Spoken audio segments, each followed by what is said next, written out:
عيناك الزرقاء منارة، وطن يحضن كل حضارة. وحدت القاصية والثاني، أشعلت في القلب شرارة. وجبينك عال في القمة، يشحذ فينا كل الهمة. أشعلت نورا في العتمة،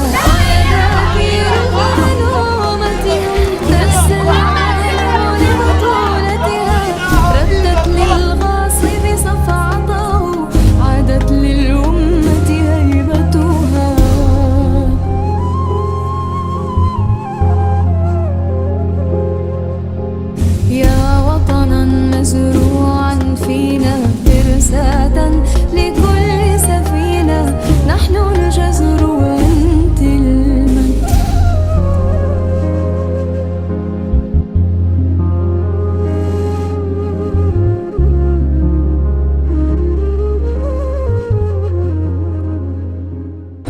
It is such a humbling experience to be here with you this morning on this walk for freedom on behalf of the Palestinian people and the Palestinian struggle. It is a struggle that my grandfather has never taken light of. President Nelson Felicia Mandela. I had the pleasure and honor as a grandson to sit at his feet and learn of the things that were close and dear to his heart. And I think as we open this dialogue, it would be proper to speak about a journey I happened to accompany him to Seattle in the United States of America on the invitation of Bill Gates. When we embarked on that trip to fundraise for the Nelson Mandela Children's Fund, my grandfather utilized the plane of Prince Banda and we flew to London. And it was when we were refueling in London that my grandfather received a call from none other than President Bill Clinton. And President Clinton says to Madiba, Madiba, I believe you are coming to the United States of America on a fundraising campaign. I'm seated here with the Senate and Congress, and we would very much like to support your fundraising initiative. But the Senate and Congress have requested me to ask you, in order for us to support you, you must renounce your relationship with Yasser Arafat, Muammar Gaddafi, and Fidel Castro. And Madiba didn't even let him finish the sentence and says, listen here, boy. And I thought to myself, oh, we're still going to the US and my grandfather is addressing a president of the United States of America as a boy. And he goes on and says, listen here, boy. These men you speak of are not just comrades. They are brothers in arms. They are heroes of our struggle for liberation. They supported us during our darkest days of the struggle for liberation, not with mere words, but they placed to our disposal effective resources to effectively fight the apartheid regime. And now that I'm a free man, you ask me to turn my back against these heroes of our struggle for liberation. I want to assure you that I will not do so, but I'm coming to the United States of America with your support or without, and he dropped the phone. Such was Madiba's conviction, and pushed us as a family, as countrymen, as the SADC region and as the continent to come to the realization that our freedom is incomplete without the freedom of the Palestinian people. And this current young generation of the Mandelas, we say that our freedom will never be complete without the freedom of the oppressed oppressed nations around the world who seek self-determination. And we therefore pledge our support for Western Sahara, for Palestine, for Kashmir, and all other oppressed nations around the world. We continue to be a reflection of the collective that Madiba represented. I am proud today to be here to witness that the Ahmed Kathrada Foundation is here with us. And to me, it speaks of an individual that was very close and dear to our family. Ahmed Kathrada used to walk in at our home and say to Madiba, "Hey Madala, how are you?" And Madiba used to look at him and say, "Look at this man, he calls me Madala, but he's got more white hair than me." But the reality is that today I had an opportunity to walk with an 11-year-old girl, Imam Kaji. And the man held my hand right through the walk. And it reminded me of who Ahmed Kathrada is. He joined the struggle for liberation at the age of 12. At the age of 17, he was in the forefront of the struggle for liberation. At 22, my grandfather says he used to be able to hold his ground and take every leader of the African National Congress to contest on every ideology. And in Iman today, I saw hope, I saw promise that freedom for the Palestinians and any other oppressed nations in the world will be realized in our lifetime. I thank you. Palestine has been subjected to the worst atrocities of our modern time. We've been subjected to ethnic cleansing in 1948. We've been subjected to occupation, which has become the longest in modern history.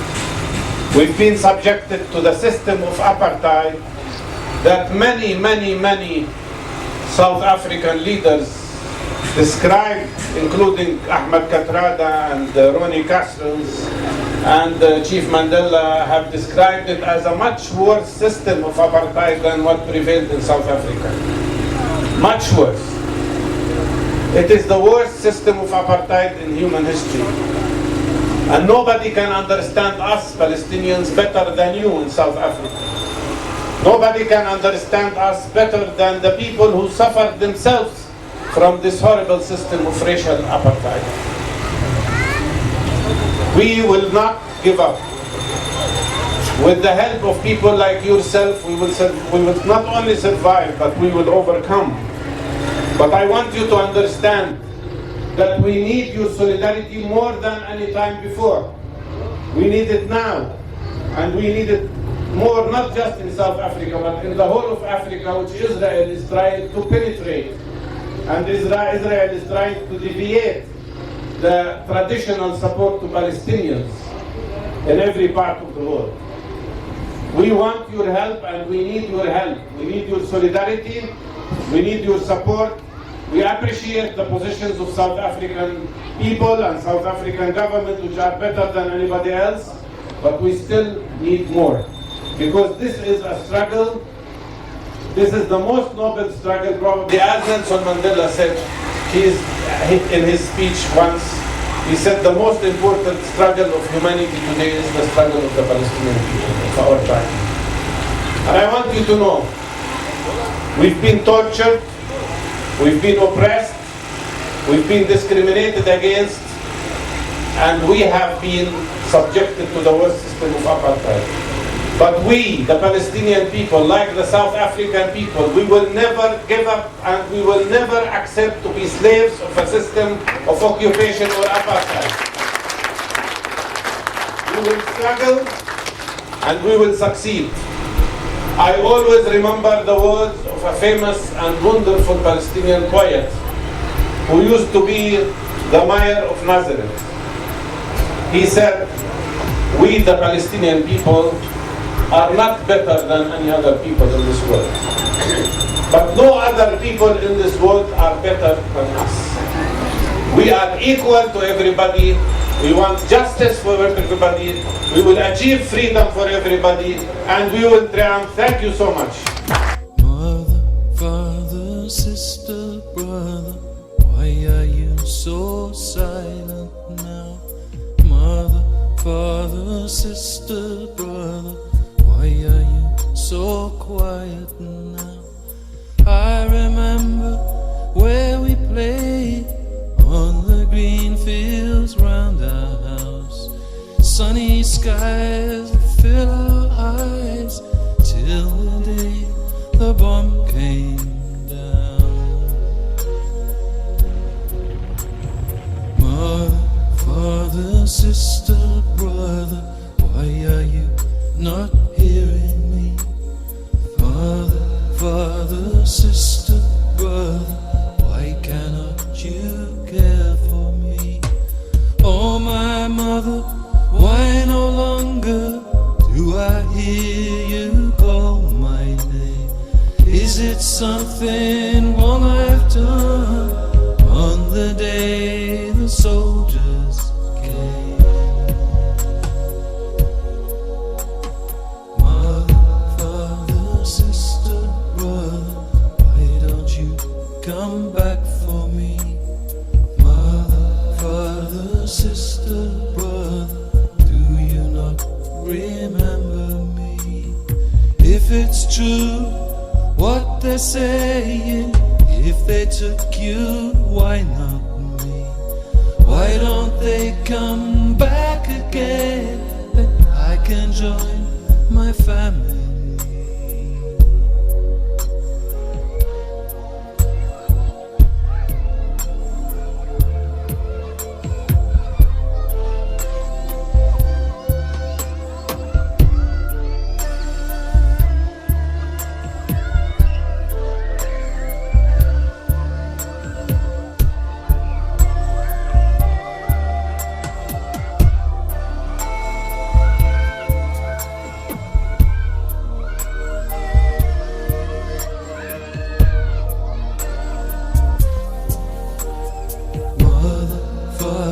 Sister, brother, if I now could see you all.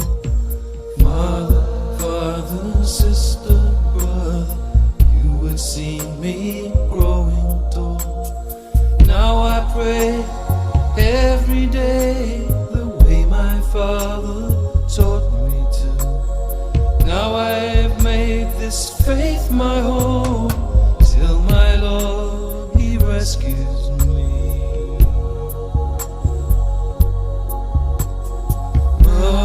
Father, sister, brother, if I now could see you all. Mother, father, sister, brother, now I know we'll win this war. Even if all the world turned its back and walked away, God would still be with us, and we would win on Judgment Day.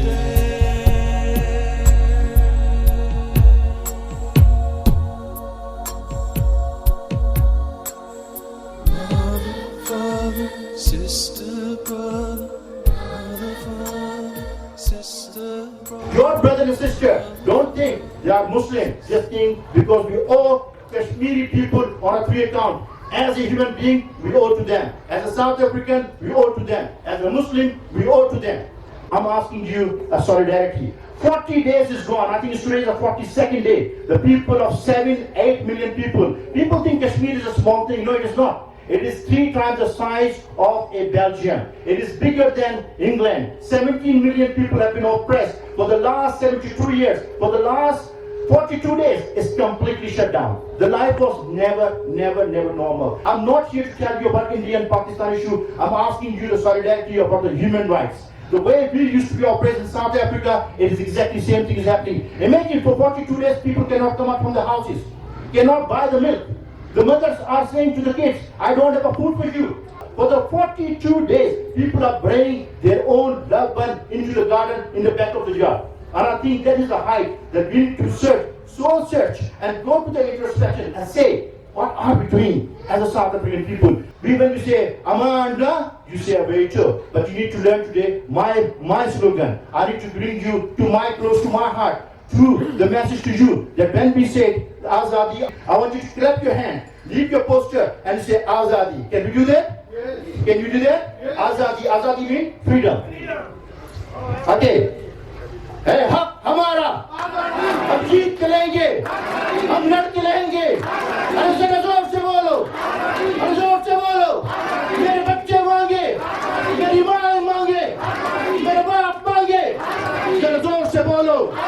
मेरे माँ से पूछा, तो ममता बोली, बहनों से पूछा, तो शफकत बोली, बापों से पूछा, तो हिम्मत बोली, बच्चों से पूछा, तो प्यार से बोले, भाइयों से पूछा, ललकार के बोले, हम हक लेंगे, लाठी भी चलेगी, गोली भी चलेगी, सूली पे चढ़ोगे, मेरी बच्चे मांगे, मेरी माँ मांगे, मेरे कफन पे लिख दो, मेरी कमर पे लिखना, हम लड़ के रहेंगे, हम जीत के रहेंगे। Just move slightly away from the brief that has been mentioned. I think if there's any issue that afflicts human rights in South Africa today, it's violence against women and children. Gender-based violence is, for me, the biggest scourge on human rights in this country. It's not a once-off thing.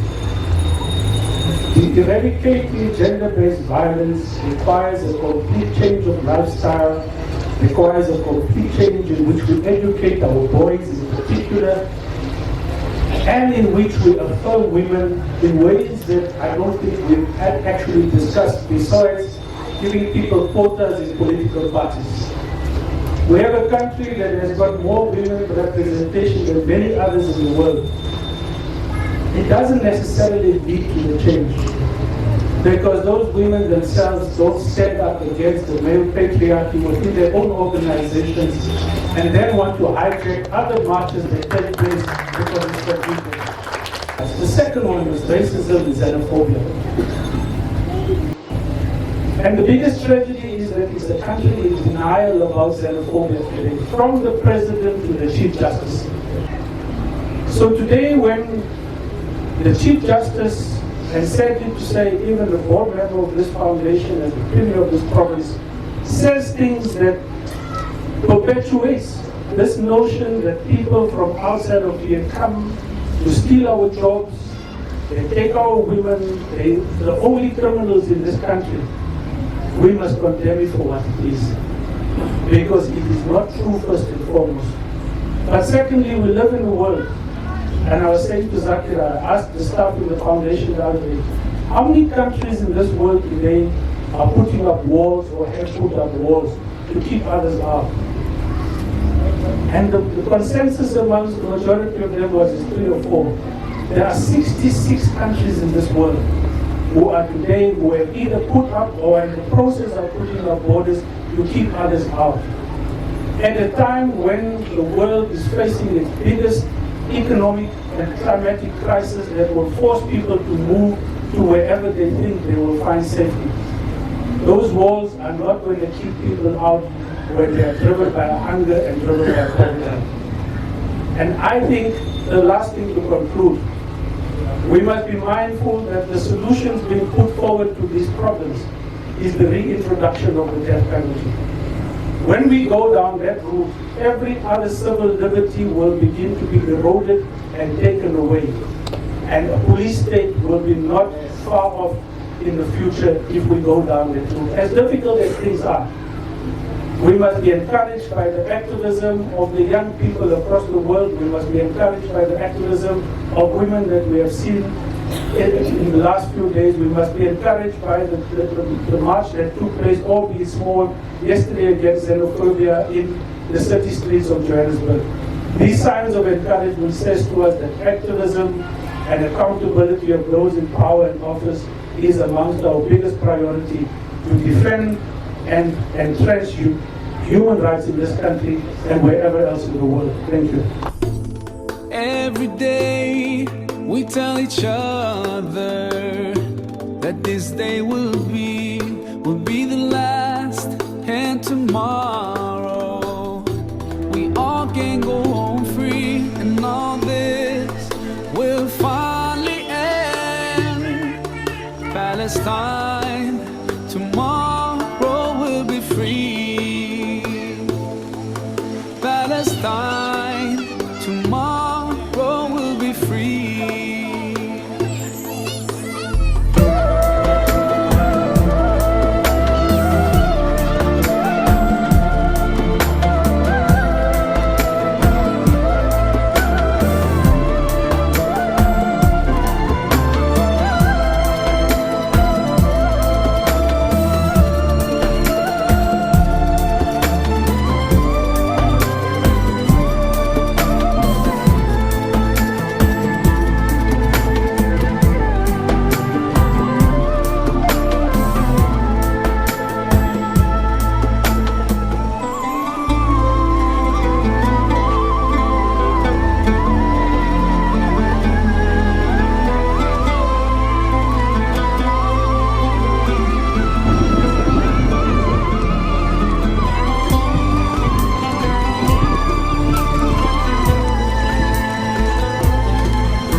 Palestine, tomorrow will be free.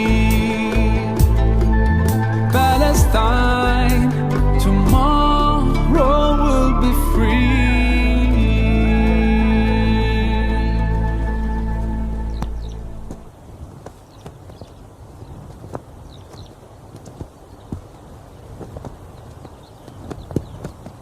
We have a problem today because the solidarity movement, sadly, has become conscious about self. My cause is greater than everybody else. It's a competition. We saw it with the Syrian conflict, where death and destruction is supposed to be something that touches us regardless of which group you support, regardless of what is happening in the world.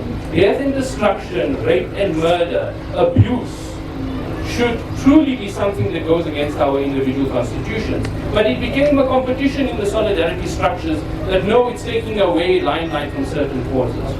But what has become very clear is that we need to do introspection. And the introspection needs to be, what are we fighting for? Are we fighting for a cause, or are we fighting for a principle? Is it about what we can get for ourselves, or is it about truly establishing justice? And if we absorb that particular principle of truth and justice, regardless of the cause, regardless of religion, regardless of everything else, then I think we'll be successful. If we have to truly reflect, for example, in the South African solidarity structures, what has happened is that there is a lack of new blood. There is a lack of youth entering the structure. The few that have been there and have entered these structures have been doing a brilliant job, but they cannot carry the entire burden of the cause. And we have to now look at what is going on. And the simple thing is that we become comfortable. As a South African population, we have become so comfortable with our lifestyles that we believe that the Kashmiri issue is too an inconvenient struggle for us to participate in. Sri Lanka, oh no, we can't relate to them. It's not something that we can associate with the issues what's happening in India at the moment, the rise of Indian fascism, and the lynching of Muslims and other people. No, because we don't want to disrupt an issue here in our community, or perhaps we've got economic interests. The issues in Palestine is remaining an issue in Palestine because we believe we are too far away to make the connection and for us to relate to the people's struggles. But when we absorb the ethics of defeat the way we have, we will continue to have these problems. And gender-based violence will continue to be a problem as well. So we need to reassess what our constitutions are as a solidarity movement in general. And I do think that we need to move beyond the concept of self, and we need to move towards the concept of what is truly justice. It's not about what I can get from the other movement by appearing at their struggle and their marches. It's truly about how do I show solidarity because it's the right thing to do. And the moment we break the self, I believe that's how we will have this cohesive, large movement fighting for truth and justice, and liberation will then follow intent, because our intent at the moment is currently selfish. Thank you very much. I am sick and tired of stereotyping of Muslim people. In this book, I hope to show that we are human beings. One of the reasons that I started writing was that young people are dying in all the conflicts. The book has 10 stories. The 10 stories are pivotal to what I'm trying to say. I'm saying that there is a silent genocide happening on the young people in conflict zones. The first story is about Al-Quds. The second one looks at what is happening at the checkpoints. Then I look at Gaza, and all of the stories have been inspired by real events. In the book, they are stories, they are fictional stories and fictional characters. But each character has his beginnings, his genesis in the actual events that took place in Palestine, in Gaza. The one story moves away from Palestine and goes into Iraq and the Al-Mutannabi Street. I'm not sure if many of you are aware of Al-Mutannabi Street. Al-Mutannabi is a very famous street in Baghdad that has miles and miles of books. And within those, the books lie on the sidewalks. In 2007, there was a terrible explosion and all the books were burnt. And my story revolves around a young man in Baghdad, walking in the streets of Baghdad and finding Al-Mutannabi Street. And I won't give the ending away because it is quite sad.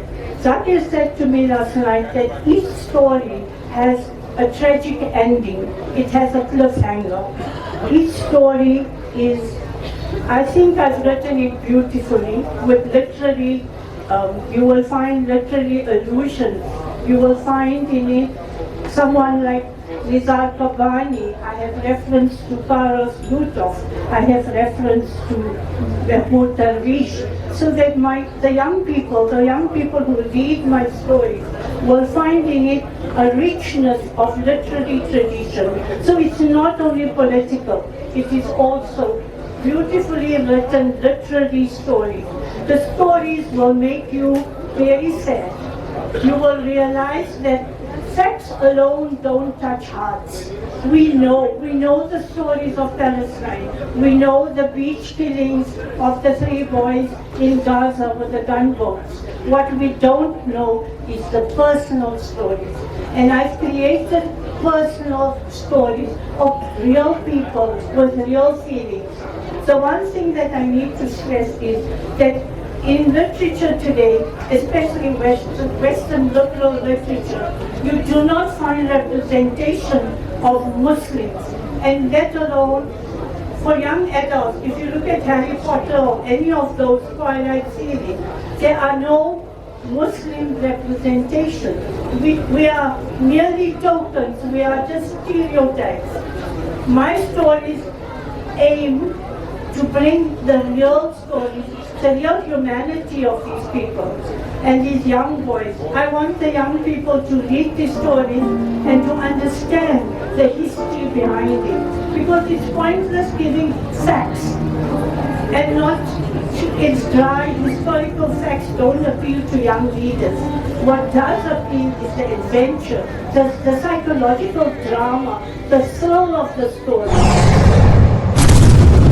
Freedom for Palestine, freedom for Gaza, freedom for every child, mother and father who are being bombed by the bombs of Obama. I'm bursting out tears while you're bursting out with laughter. Freedom for Palestine, freedom for Gaza, freedom for every child, mother and father who are being bombed by the bombs of Obama. I'm bursting out tears while you're bursting out with laughter. Free Palestine and lay down your weapons. This is for the innocent souls that went to heaven. Cause what happened in America on 9/11 happens in Palestine 24/7. Sing it, free, free Palestine, free, free Palestine, free, free Palestine, free, free Palestine, free, free Palestine, free, free Palestine, free, free Palestine, free, free Palestine. You might think carry carrying a weapon makes you tougher, but in Palestine, kids carry weapons to protect their mother.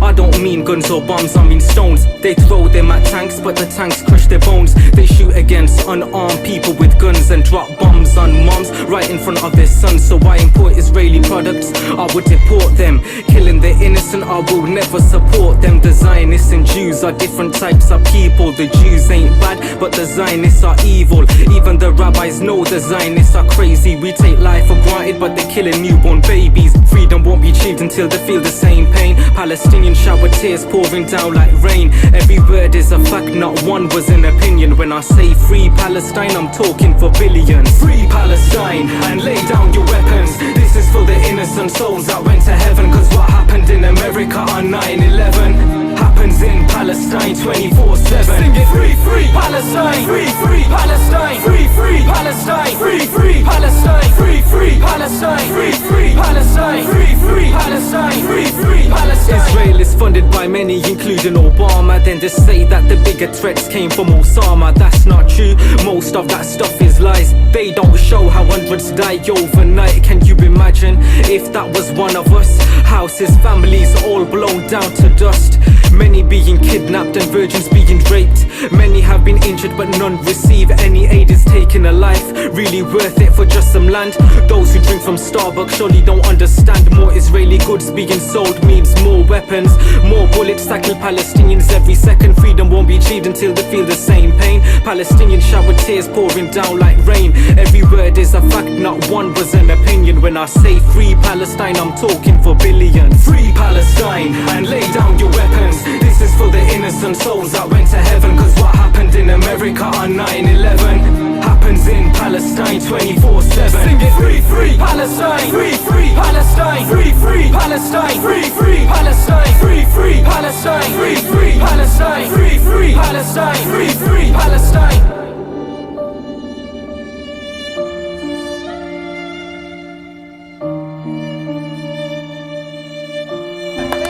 This is a happy family where you always live nicely, yeah? Well done. Thank you very much. Paul Smith, well done. Reebok Classic, well done. Well done, Munir. Madiba's generation as young people, they dared to challenge a president, sitting president of the ANC, Dr. Pitini Xuma. And it was Madiba that was instructed, mainly because of coming from the same region with Pitini Xuma in the former Transkei. He's from Ngobo, Madiba is from Umvezo. And Madiba walked to the president and said, we would like as young people to support your election campaign of 1949. But we can never support this passive resistance of petitions.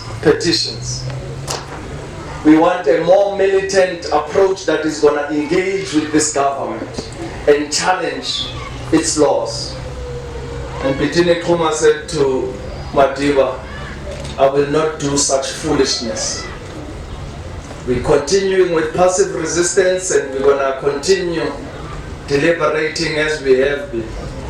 And Madiba says, you forced us as young people to tend to anyone that is going to embrace our militant approach. And in that regard, the youth of the time in the election of 1949 turned to J.S. Moroka, rallied behind him, and he was victorious. They were able to remove a sitting president of the ANC as young people.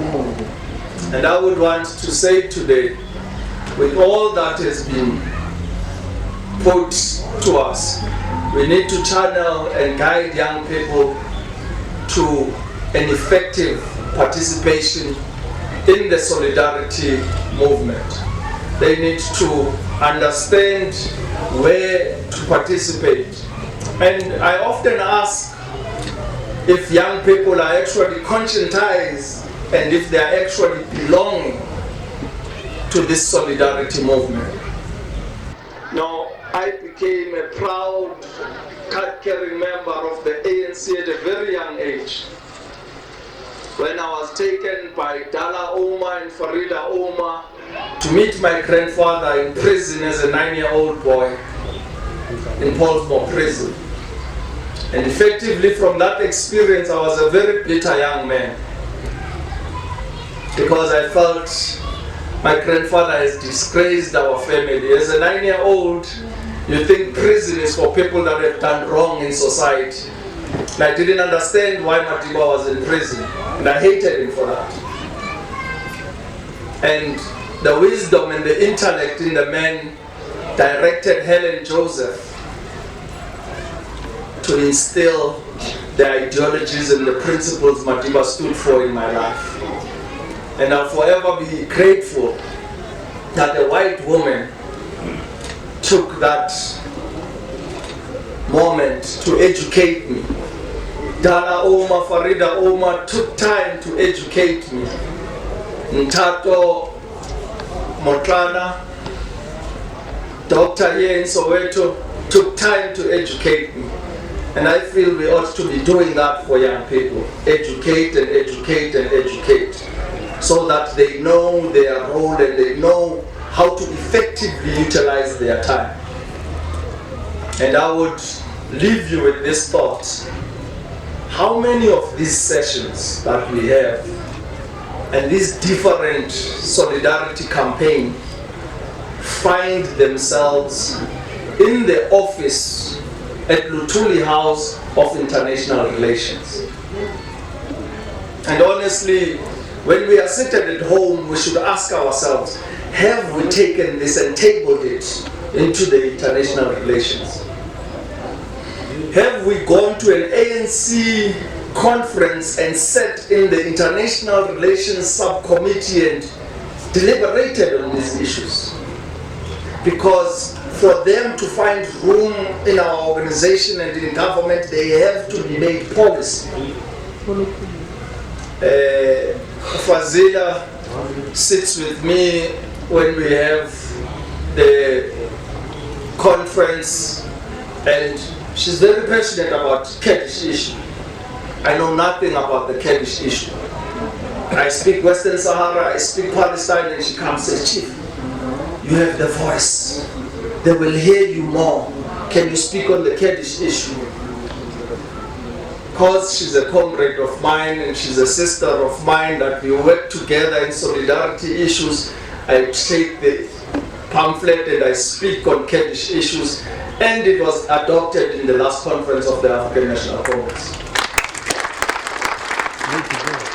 But our work is not only internally in the organization.